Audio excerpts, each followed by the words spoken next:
नमस्कार, मैं हूं संजय शर्मा। आप देख रहे हैं 4PM न्यूज नेटवर्क। आज मैं बात करूंगा भारतीय जनता पार्टी की आत्मा का। आप सोच रहे होंगे कि पार्टी की आत्मा क्या होती है। तो पार्टी की आत्मा है बीजेपी, जहां से सांस लेती है, भारतीय जनता पार्टी जहां से ताकत लेती है, और उसका नाम है राष्ट्रीय स्वयंसेवक संघ। संघ अपने आप को कहता है भाई हम पॉलिटिकल नहीं हैं, हम एक सोशल ऑर्गेनाइजेशन हैं। लेकिन हकीकत यह है कि संघ के लाखों करोड़ों स्वयंसेवक हिंदुत्ववाद के लिए, राष्ट्रवाद के नाम पर भारतीय जनता पार्टी को पानी देते रहते हैं, मतलब ताकत देते रहते हैं। लेकिन एक बड़ा सवाल यह है कि जब से नरेंद्र मोदी आए हैं तब से क्या संघ बौना हो गया है? क्या नरेंद्र मोदी इतने ताकतवर हो गए हैं कि संघ उनसे छोटा हो गया है?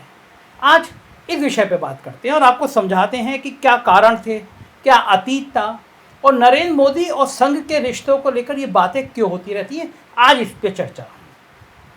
एक्चुअल में आजकल ये माना जा रहा है कि नरेंद्र मोदी के संघ के साथ बहुत अच्छे रिश्ते नहीं हैं, खासकर जब नितिन गडकरी और शिवराज सिंह चौहान को पार्टी के संसदीय बोर्ड से हटा दिया गया, क्योंकि इन दोनों नेताओं को संघ का ब्लू आइड बॉय माना जाता रहा है।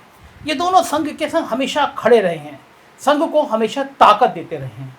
गडकरी जहां नागपुर से आते हैं और मोहन भागवत के बेहद करीब हैं। एक बार आपको किस्सा याद होगा कि कहा गया कि भाई गडकरी ने संघ वालों को बहुत संतरे खिलाए हैं, इसलिए बहुत करीब हैं। तो वहीं शिवराज संघ के इतने समर्थन हैं शिवराज को कि वह 16 साल से लगातार मुख्यमंत्री के पद पर आसीन हैं। हार गए थे, फिर तिकड़म हुई और फिर शिवराज सिंह चौहान बन गए। हालांकि फिर इस दौर में फिर उनके हटने की बातें चर्चा का विषय बन गई। इतना ही नहीं, शिवराज ने तो कई बार साधु संतों को कैबिनेट मंत्री का दर्जा भी दे दिया था और आजकल भी दे रखा है। इसके अलावा भी मोदी और संघ के बीच अक्सर एक मतांतर देखा जा रहा है। एक तरफ मोदी के करीबी लोग कांग्रेस मुक्त भारत की बात करते हैं, तो दूसरी तरफ मोहन भागवत ये बयान देते हैं कि कांग्रेस के बिना भारतीय राजनीति के बारे में हम सोच भी नहीं सकते। इसके अलावा बहुत से राष्ट्रीय और अंतर्राष्ट्रीय मसलों पर भी दोनों के बीच मतभेद अक्सर उभरते रहते हैं। लेकिन आज के दौर में इस चर्चा का महत्व इसलिए भी है क्योंकि नरेंद्र मोदी संघ के पहले प्रचारक रहे, जिन्हें पार्टी ने मुख्यमंत्री या कोई बड़ा संवैधानिक पद सौंपा था। उससे पहले वाजपेयी, आडवाणी, मुरली मनोहर जोशी या कोई भी मंत्री मुख्यमंत्री रहा हो, वो संघ के स्वयंसेवक हुआ करते थे। यहाँ मैं आपको समझा दूँ, स्वयंसेवक वो होता है जो संघ की शाखा में जाता है, संघ के कैंप करता है। लेकिन प्रचारक वो होता है जो अपना घर छोड़कर संघ के लिए काम करने चला जाता है, संघ के कार्यालय में रहता है, वहीं खाता पीता है, वहीं लोगों से मिलता है, वो प्रचारक हुआ करते हैं। तो मोदी पहले प्रचारक हुए जो संवैधानिक पद पर पहुंचे। अक्टूबर 2001 में ये हुआ था जब नरेंद्र मोदी के रूप में पहली बार किसी प्रचारक को भारतीय जनता पार्टी में कोई बड़ी संवैधानिक जिम्मेदारी, मुख्यमंत्री पद सौंपा था। लेकिन उसके बाद से मोदी और संघ के बीच उतार चढ़ाव का रिश्ता हमेशा बना रहा।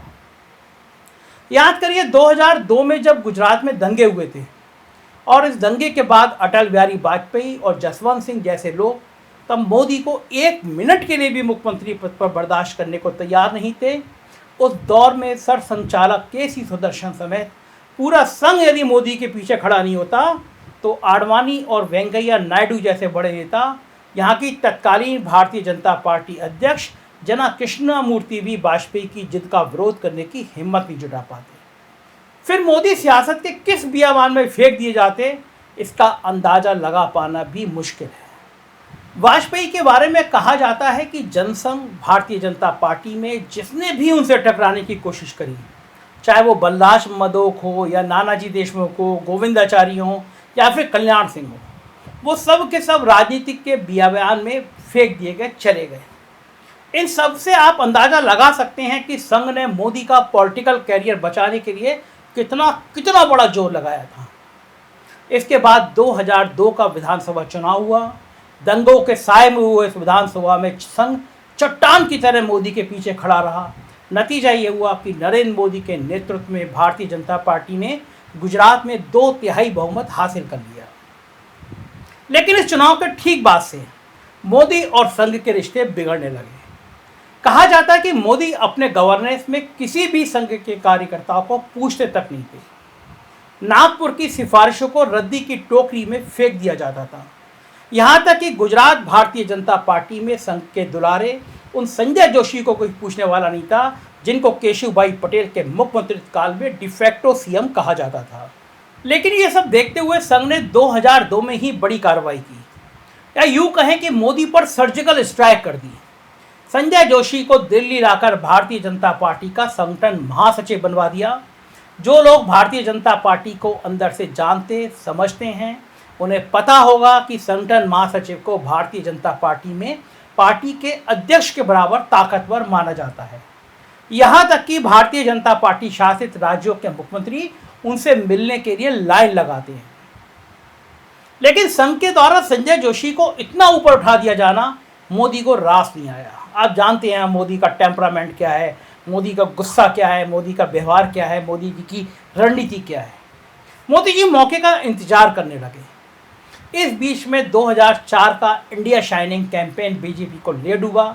संजय जोशी के ऊपर से मजबूत वाजपेयी का समर्थन उठ गया, क्योंकि चुनाव हारने के बाद वाजपेयी खुद कमजोर पड़ने लगे। इस बीच संजय जोशी ने वो गलती कर दी जिसने नरेंद्र मोदी के हाथ ब्रह्मास्त्र उपलब्ध करा दिया।